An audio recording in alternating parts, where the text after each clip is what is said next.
Hey guys, welcome to part 2 of the Dead Air Sandman S mill variant torture test.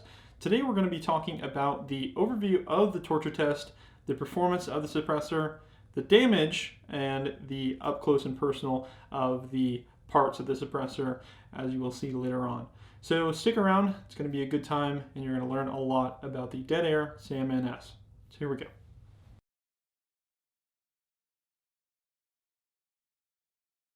So before we get into today's video, I wanted to share with you guys a unique opportunity from Underground Ordnance to you guys that kind of goes along with the suppressor torture test series.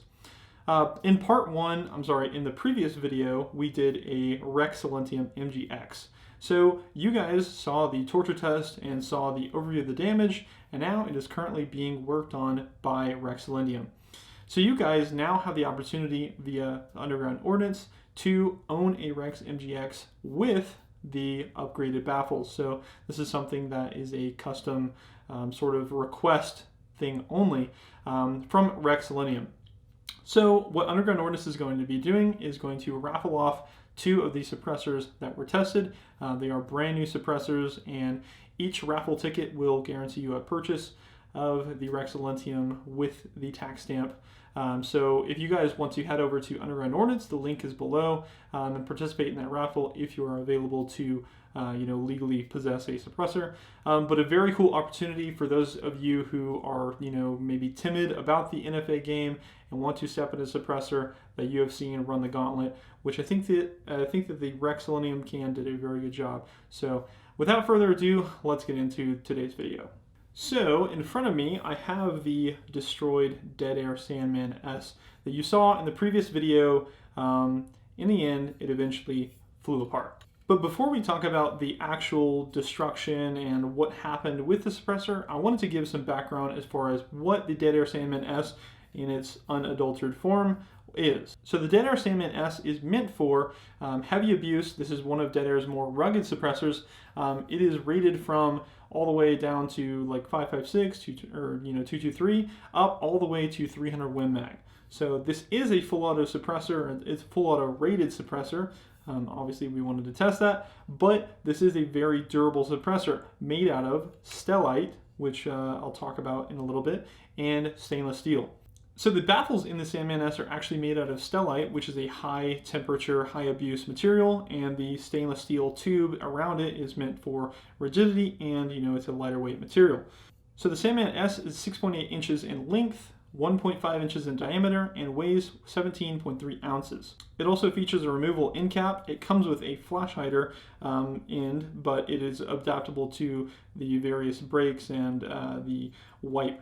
A feature about the Sandman S that I really like is that it has no barrel restrictions, full auto rated, and also it's covered by Dead Air's lifetime warranty. So that is part of the reason why we chose this suppressor in particular to test for you guys, because we wanted to show the lifetime warranty and the performance on a belt-fed machine gun that the Dead Air Sandman S provides. And yes, this isn't a typical Dead Air Sandman S. This is the mill variant, so this was chosen to be the military contract for I don't even know, and I'm not going to pretend to know who, but it is offered towards the military. So I think that is also a cool point of the suppressor.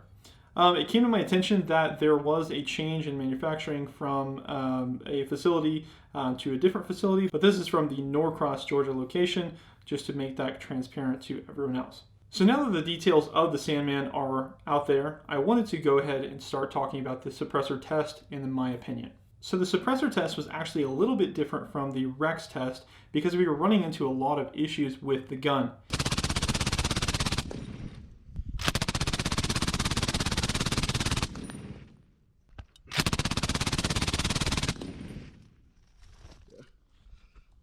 This thing is not digging that. As you can see in this clip, it was really having a tough time running and running reliably over a period of time. We did deduce that down to an overpressuring or a back pressure related problem. We do have a regulator on the 240 Bravo, but we didn't want to mess that. We didn't want to change any settings with that, just to keep some continuity with the test. So it is I believe a 3-position regulator. We have it on position 1. Through all the tests, we don't change that. So while we were struggling to get a long burst of the gun, we were able to get bursts of 50, 30 rounds. We got as long as 70 rounds burst in the beginning. But the problem is the original burst, we didn't know what was going on.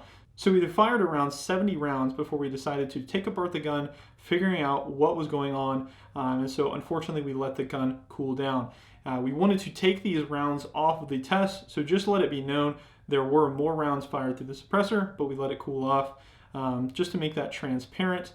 385 rounds were total in the beginning, but we did let it cool down after that 70 round period. So once we took it apart and we just decided that it was just an overgas issue and we just decided to just run through the problems that the gun was having, we eventually noticed a rupture in the front end of the suppressor.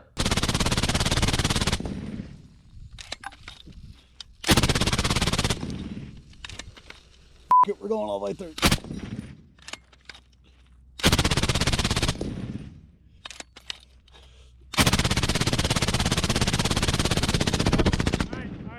You'll notice that the front end of the suppressor is a little bit different from the back of the suppressor. And I believe that this material is just a little bit smaller in diameter. It might be a different section, I'm really not sure, but it does look different from the rest of the suppressor.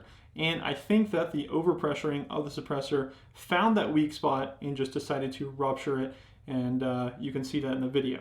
So upon that initial rupture, we noticed that the gun was running a little bit more reliably. And that is due to the gas having a place to go. So the overpressuring of the gun wasn't really an issue anymore because it had that vent in the side.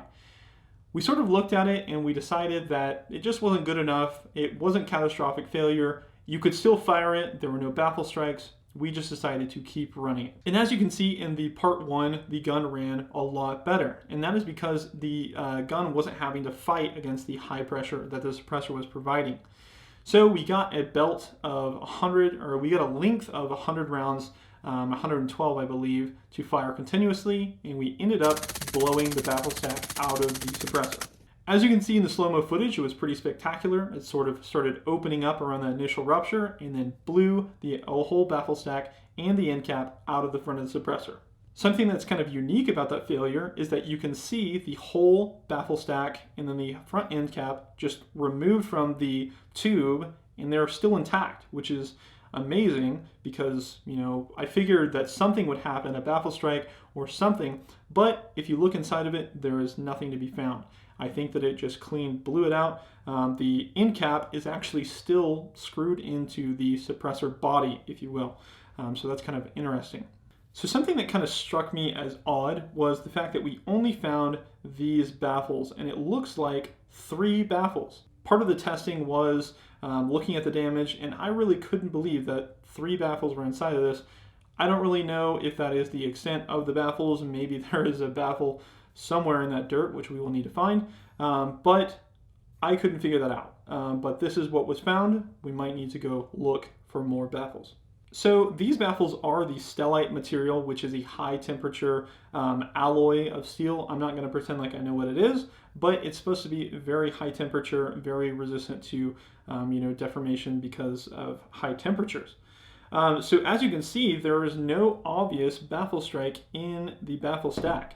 You can see a little bit of deformation on the edge, which I think is interesting because obviously this is at a very high temperature and it was launched out of the gun, so there was some pressure on the baffle stack that caused it to deform somehow. Looking at the end cap is kind of funny because it is completely intact, but it is still attached to the outside of the suppressor. I think that it's still good. You can unscrew it and put it on another one, but the threads are actually out of the suppressor.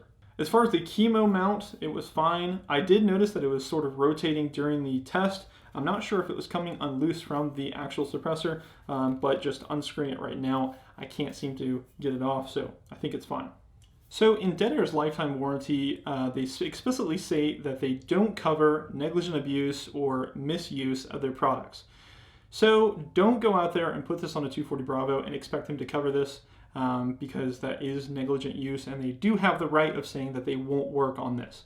But I am very fortunate that they decided to accept this warranty repair, and they will hopefully get this either fixed or replaced. Just so you know, I don't encourage you to go out and negligently use your suppressor. This is supposed to be an example of what it can take, or what it does take to catastrophically fail your suppressor. So what are my impressions of the dead air suppressor? I think it's a really good suppressor for those who are wanting a high abuse military style suppressor. So this is a contender for those suppressors such as the Surefire RC2, the Knights Armament QDC series. I wouldn't say it's on spec with those. Those do have a high reputation for abuse and longevity, but this is sort of trying to aim at those categories of military style suppressors. I do think this style of failure is very unique because that initial rupture in the side of the suppressor, it didn't necessarily make it go down. You could still fire it out of the suppressor, and it did have some level of suppression, but you have a hole in the suppressor, which is an issue. I do think that the overgassing of the 240 Bravo is something worthwhile to take a note, because we didn't experience that on the Rex. I know the Rex is a little bit of a bigger diameter, thus it has lower back pressure in theory, but I do think that it's worthwhile of noting that the gun was having problems until the suppressor ruptured. So just a little note. So do I think the suppressor is good? Yes, it is good. It's definitely not a bad suppressor by any means. This style of failure was very unique. I'm curious to see if this is repeatable. We probably won't revisit this, but just so you know, don't do this at home. So with that being said, I'm going to throw this in a box, send it to Dead Air, and hopefully I will be back with another part 3 and just reviewing the warranty work that they've done. Huge thanks to Underground Ordnance for sponsoring this video, providing a suppressor, ammo, and the gun to ultimately destroy the suppressor. RIP. Stick around for next time. Let me know what suppressor you'd like to see destroyed in the comments. I'm really excited to keep doing this series, and I hope it's gaining traction with you guys. I really like it. The guys on Underground Ordnance really like it. So keep your support. Thank you guys. I'll see you next time.